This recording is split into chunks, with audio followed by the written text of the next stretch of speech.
Yeah? I want to know what that was about later.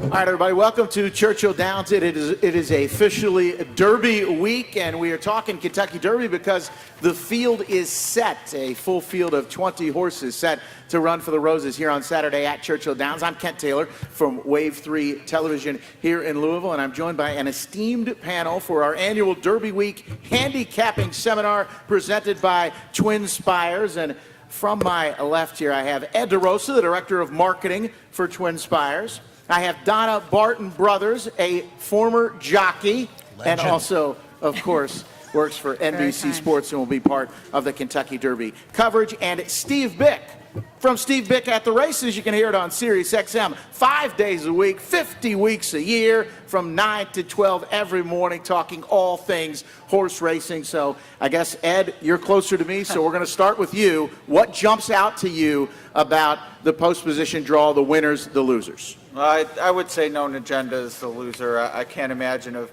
Todd's four.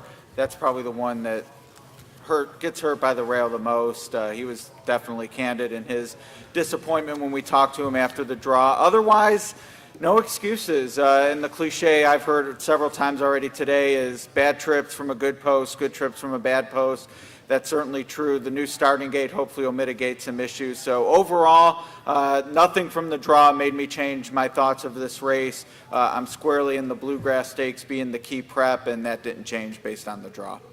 Donna, we talk so much about the post positions, but it really comes down to the break and what happens, how the horse next to you reacts maybe out of the gate, because I think we've heard it said so many times, you're not going to win the race, but you could lose it that early. Yeah, absolutely. The gate is critical. That's why you'll see this past week, if you've been watching the morning work show that Ed DeRosa does, a lot of the Derby trainers have been taking their horses to the starting gate, and they do what we call schooling them in the starting gate. And the main reason why they do that is because a horse isn't going to be able to break well if he doesn't have all 4 feet standing firmly on the ground. So they want him to be comfortable in the starting gate because they already know by now what to do when that gate opens. So they take him to the gate repeatedly to get him to just be standing in there and comfortable, so when the gate opens, they're standing on all 4 feet and can get a good solid break. But you know, now that we have the new starting gate, it's changed, I think, the one post position to not be as negative as it was, because the old 2 starting gates together sort of pushed that one post position into the turn. And so if you were sitting in the starting gate of the one post at the old starting gate configuration for the Kentucky Derby, you had about 3 strides before you ran into the rail. And so you either had to break on top or you had to just take back right away. And it's different now because this starting gate, it's got the 20 stalls, it's got plenty of room. There's less space between the stalls though, so it looks a little narrower, but the stalls themselves are still good. And so I really think it's going to be a much fairer break for everybody with the new gate.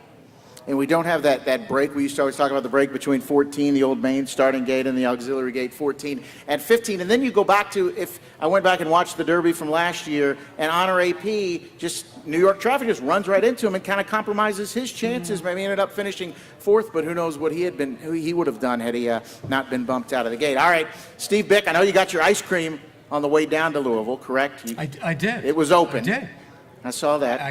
I've hightailed it out of New York and managed to get to Richfield, Ohio, before 9 o'clock, which is country made for those of you. Richland, Ohio, out of this world. So you were talking about it last year. I follow you on social media, so I did notice that. Okay, who stands out to you as maybe a big winner? Who do you is there a horse maybe you like more or less after the post position draw? Well, to me, a lot happened well before we got to this point with Caddo River coming out of the race. And this is a race that connections are planning for and looking toward and have an idea of how they're going to approach it, way in advance. As soon as the preps are done and you get a general feel for what kind of a group it's going to be, you start to think about what your strategy is going to be. And with Caddo River coming out, I think something really changed with Medina Spirit, and that's I think the key story here, because now drawing the 8, the inclination probably has to be to go. I mean, Baffert's usual usual MO is to send and make them chase you. I think they wanted to sit behind Caddo River and Rock Your World under the guys early on. So now with no Caddo River and drawing where they did, I think Medina Spirit probably goes. And I just got off. In fact, Nick Tamaro was on with us, and Nick, Nick really thought that Medina Spirit is going to have to go now. The other speeds are all outside, and so it should kind of stretch the field past the stands the first time. I think you'll get a nice distribution. Everybody can more or less go where they want to go for the trip that they're looking for. But up front, I think you're going to end up with a little bit more pace than we had sort of determined through the weekend when we heard Caddo was coming out. I think it's going to be as fast as we would have thought had Caddo been in. We do have a 2-1 morning line favorite in Kentucky Derby 147, an unbeaten 2-year-old champ who maybe is not getting as much attention as you would think. It used to be you almost threw out the favorite because from 1979 to 2000, between Spectacular Bid and Fusaichi Pegasus, we didn't have a favorite win. But actually, since 2000, 10 favorites have won this race, and Essential Quality comes in here undefeated. What are your impressions of the Breeders' Cup Juvenile champ, Ed? Real quick, just some background on that 2-1 line. I have to think Mike Battaglia has heard that Mattress Mac from Houston is planning, and this is not hyperbole, a $2 million win bet on the Kentucky Derby favorite. And it's tough to move the pools in the Derby, but when you bet $2 million, you're going to see a downtick. So I'm thinking. And he said today he could bet as much as $4 million to cover his promotion. Right. Yeah. He's given away a bunch of mattresses if the favorite doesn't win, or if the favorite wins. If the favorite wins. Right. Which is why he needs to bet the favorite to protect his promo. So that to me is why Essential Quality is 2-1. So if you like the horse and are excited to bet him, you may want to look in the other pools. He was one of the ones for me. I ended up leaning in a different direction just because I think relative to his chances of winning, he is going to be over bet with Mattress Max money or not. So I'm against, and ironically, the horse I pick is actually one that Essential Quality beat last time out.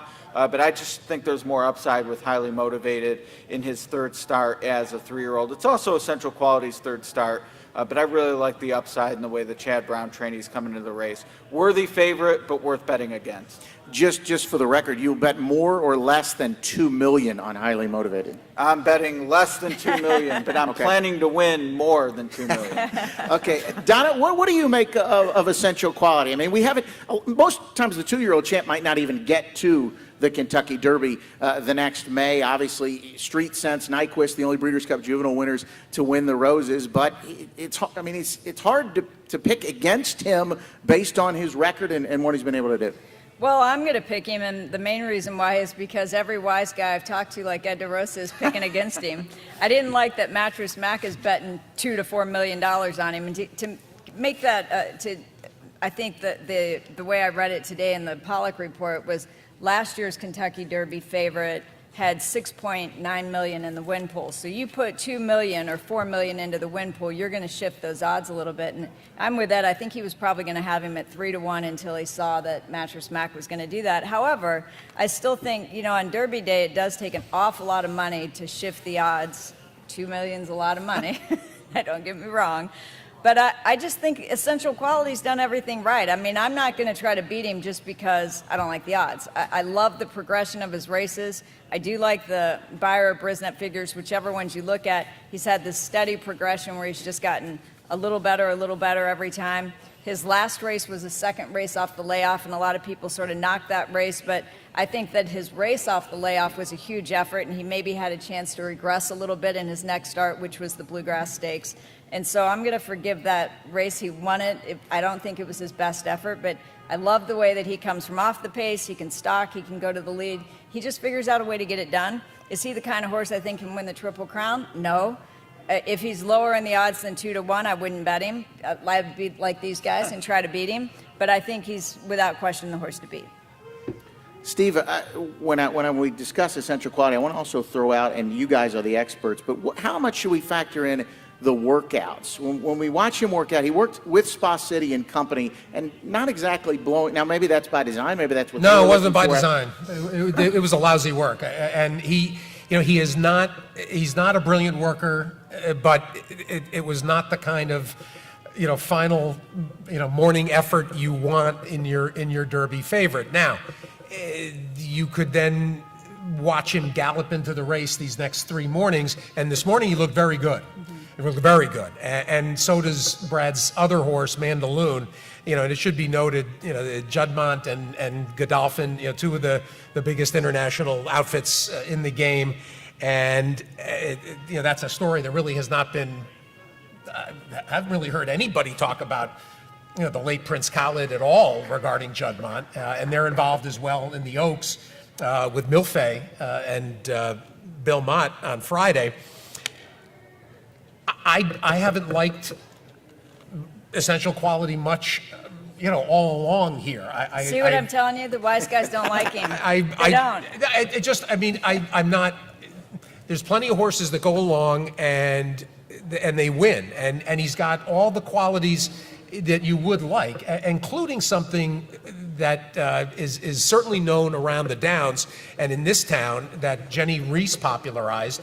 The come home times, the final 3/8 and the final 1/8, and he's very strong.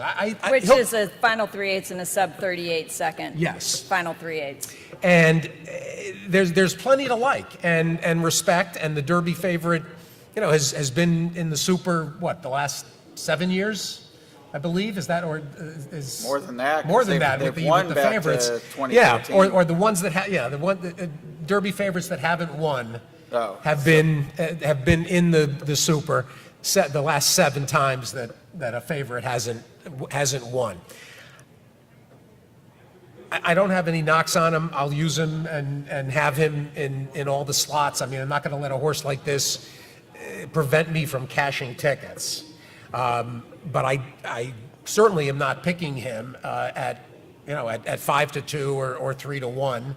Not when there's viable options in this race. He'd also be the first Tappet. We haven't seen a Tappet win this race. That can figure in as to part of the discussion. Regarding Mattress Mac, I do want to add one thing that, especially people, if you've been on track this morning, you probably did not see the press release regarding Mac bringing Kentucky foster care people to the race on Saturday, 300 members of the foster care community, and starting a new initiative. Jim McIngvale is a remarkable man. I think we can all applaud that. That's awesome. He's one of a kind, and he goes out of his way. I had him on during the cold weather snap, the winter disaster in Texas.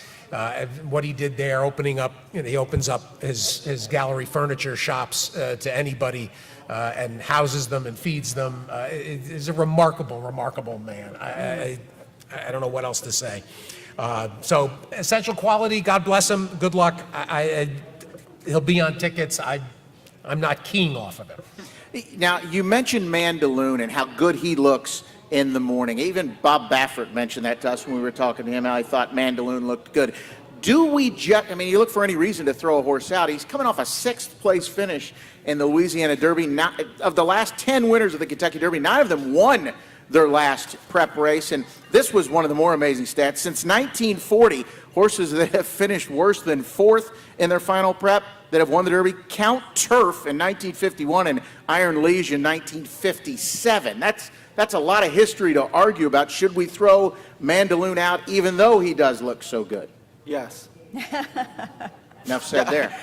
I definitely, Moving on. the Kentucky Derby is just a completely different race in my mind than any other, and certainly horses bounce back and can win big races after a lackluster prep, but the Derby to me is different, and to run that kind of race coming into this race is a negative, and he has some buzz, which I like. If we were talking about a 40 or 50 to 1 chance and you wanted to give him a mulligan, that's a different conversation than one of those that's clearly in sort of the second tier of horses people are interested in. And the parallel I've been making in my mind anyway is to War of Will.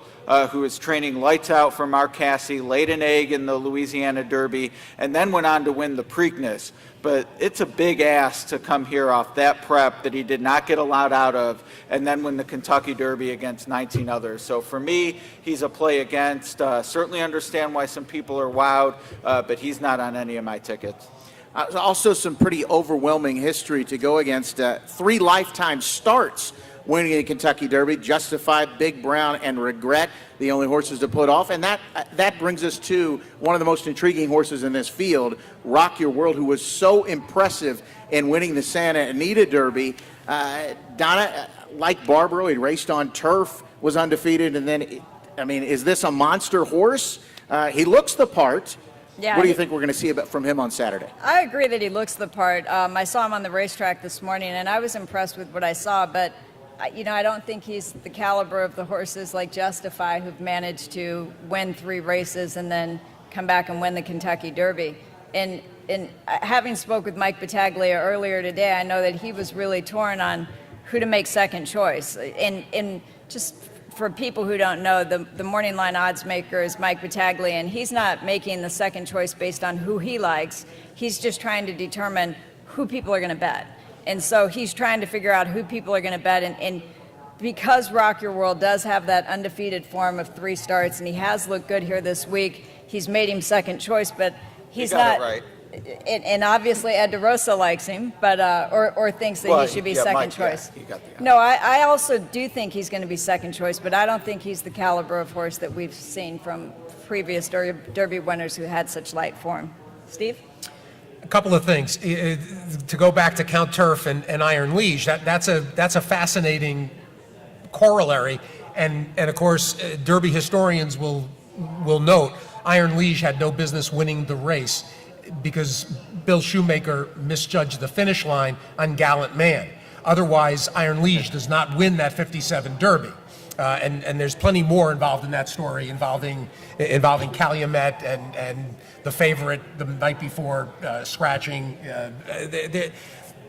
It's one of my favorite 57s. Sounds like a book. Yeah, It is a that's what I was book. thinking. Oh, it's a book. We hit I a mean, nerve it's- there, huh?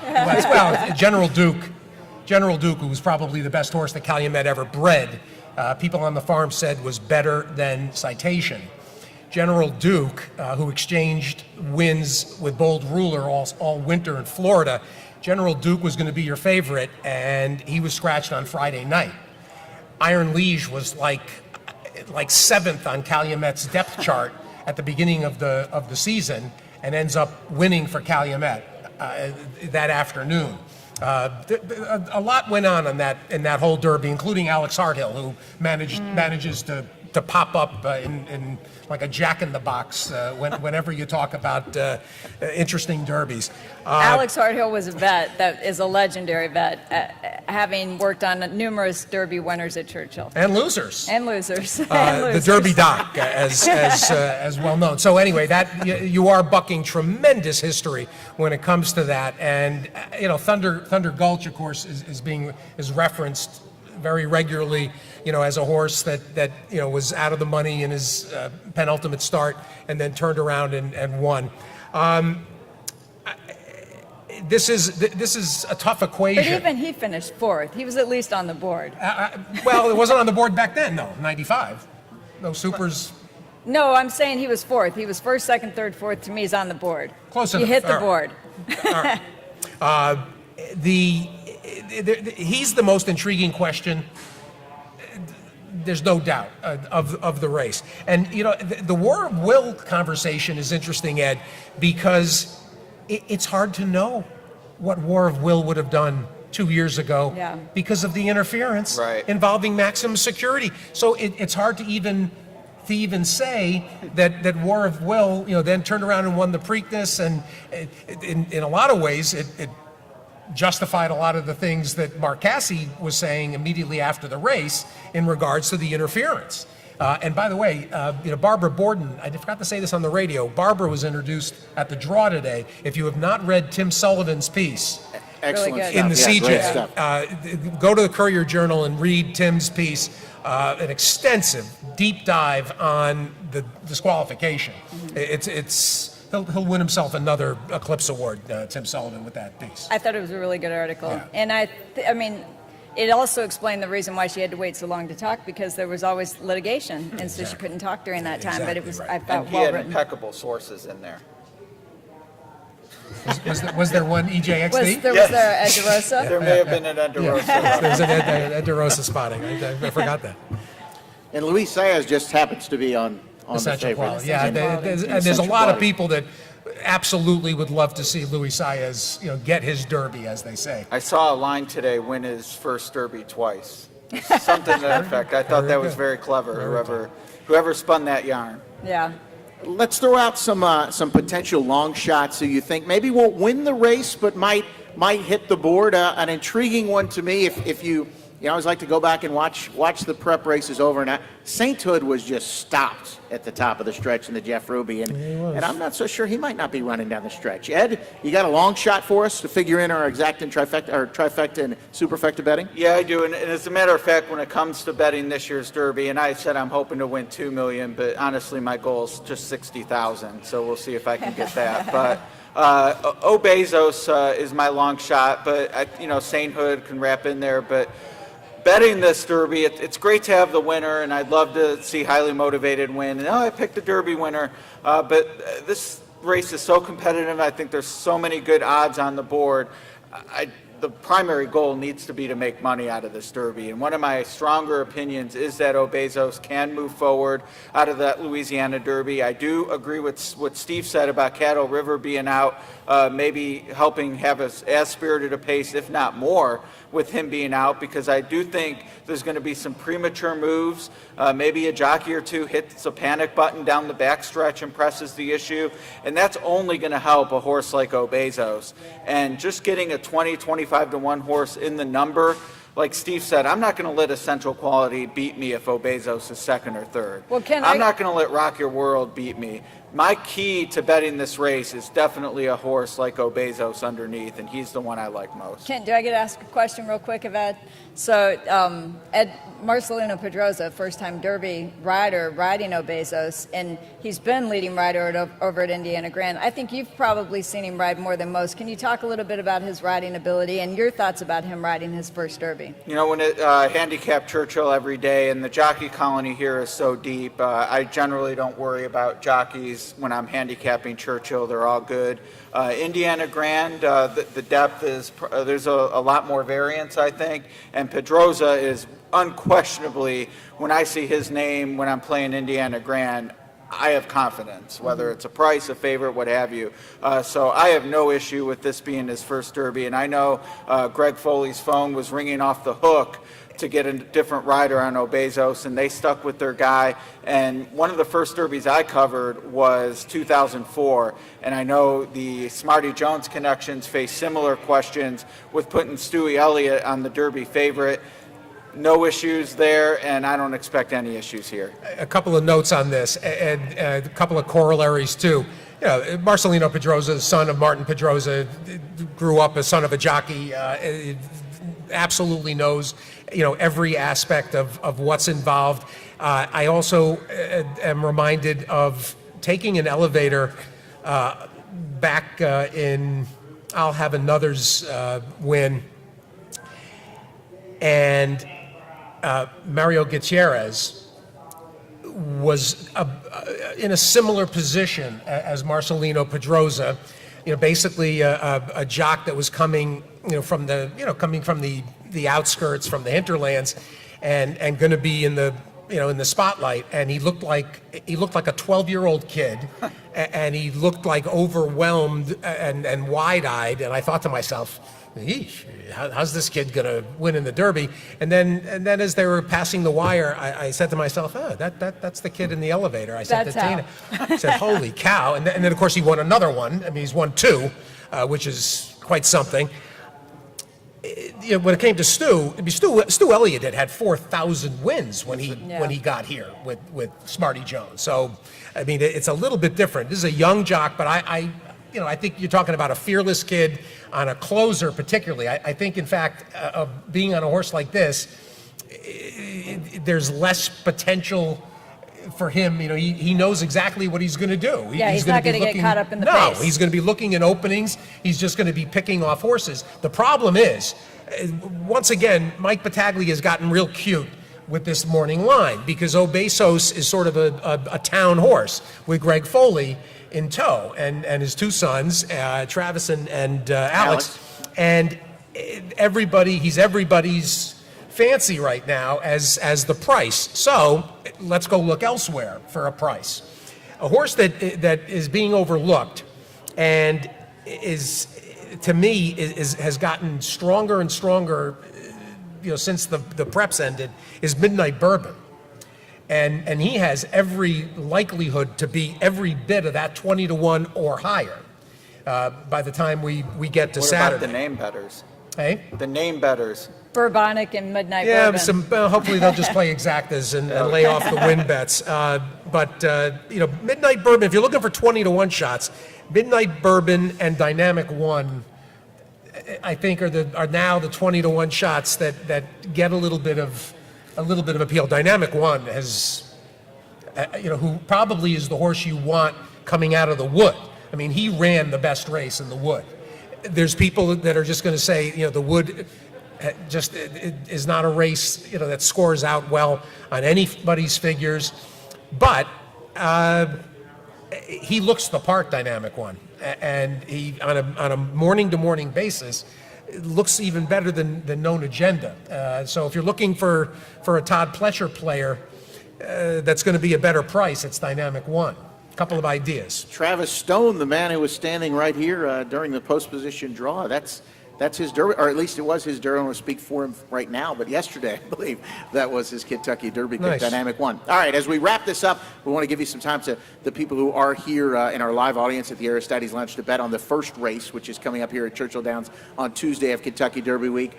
Steve, we'll start with you. Give us your trifecta or superfecta, whatever you've got it down to for Kentucky Derby 147. And also, why don't you throw in your Oaks Derby double for us? Oh, Put some okay. real I could pressure do on that.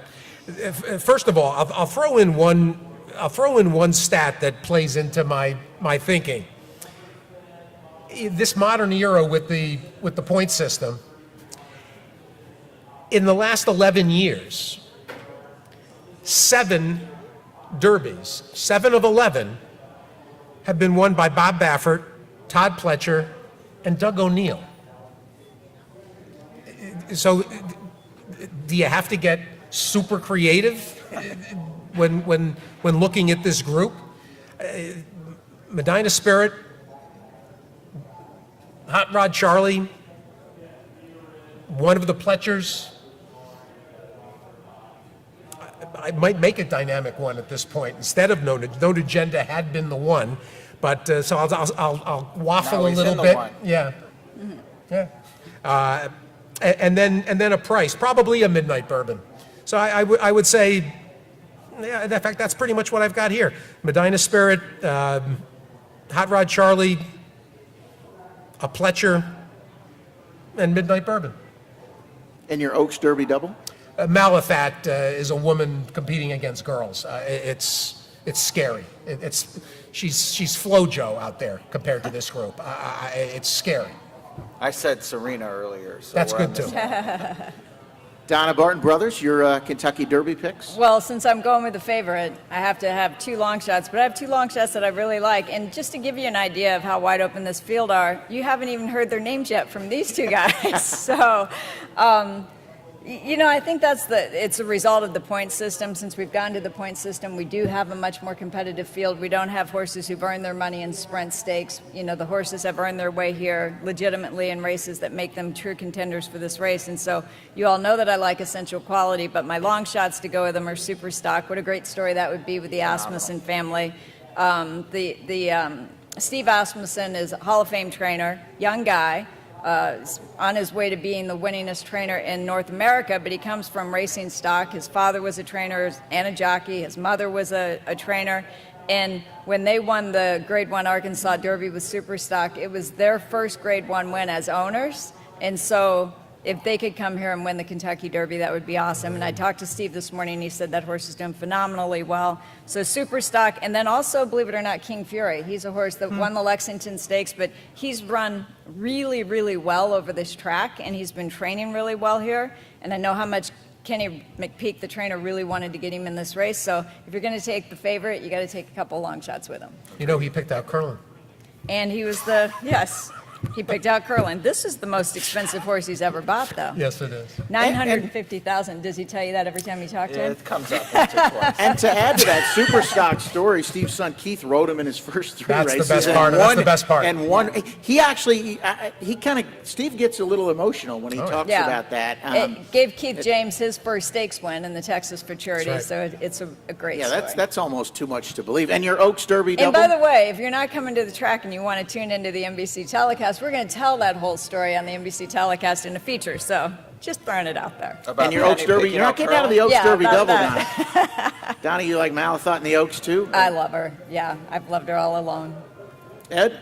Highly motivated, Obezos and essential quality for the try. One horse I'll throw in that we haven't talked about yet that I'm definitely going to be using as a key underneath is Keep Me in Mind, who I think has had excuses as a 3-year-old, has a win on this track. The Breeders' Cup Juvenile has come back as a key race. The top 2 both won their final preps for this. Keep Me in Mind kind of had to juggle his schedule. There was some weather issues at Oaklawn that essential quality somewhat avoided being at Fairgrounds. He did end up racing at Oaklawn in his 3-year-old debut, but Keep Me in Mind, I think, 3rd off the layoff. I just need him running late and crash the party for 3rd or 4th. So the 3 I mentioned, and then he would be my super bomb, certainly underneath, and then I'm with these 2 in the Oaks. If I could get down on Malatot to win the Travers Stakes, I would love to find odds on that. I think she is a superstar, and anything close to her morning line, I'm just betting to win. I'm not getting cute in the Oaks. I'll take the money and put it all back in the Derby. Wow. All right. Special thank you. Again, thank you all for joining us here live in the Aristides Lounge, also on the internet as well. Thank you to our panel, Ed DeRosa, the Director of Marketing for Twin Spires. How about a big hand from our people here in the Aristides Lounge? Thank you. Donna Barton Brothers from NBC Sports, and again, a former jockey. And Steve Bick from At the Races with Steve Bick, Sirius XM, 5 days a week, 9 to 12. Thank you again for joining us. Good luck all week. Racing about to start. Steve Buttleman has called them to the post for race number 1 here on Tuesday of Kentucky Derby Week. We thank you for tuning in to our Derby Week Handicapping Seminar presented by Twin Spires. And thank you.